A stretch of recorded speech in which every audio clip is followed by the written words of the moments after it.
Hello guys, welcome back.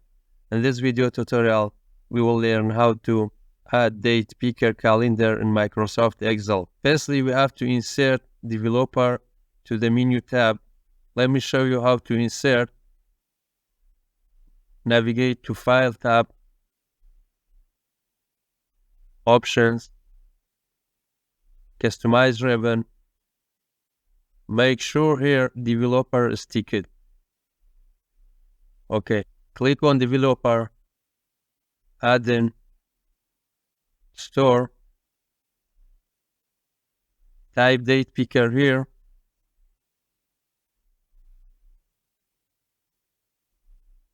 search, mini calendar and date picker, add, continue.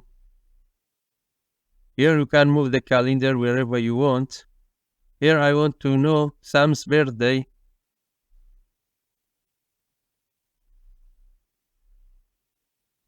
February 4th, 2024, as you can see here. Jessica.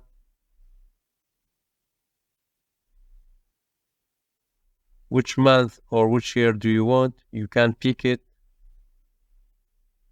as you can see here. And this option is here you can change the color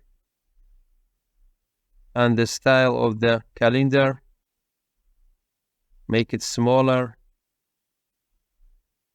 This is weekdays.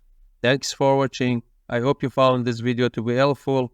For more daily tips and tricks, subscribe us and don't forget to like the video.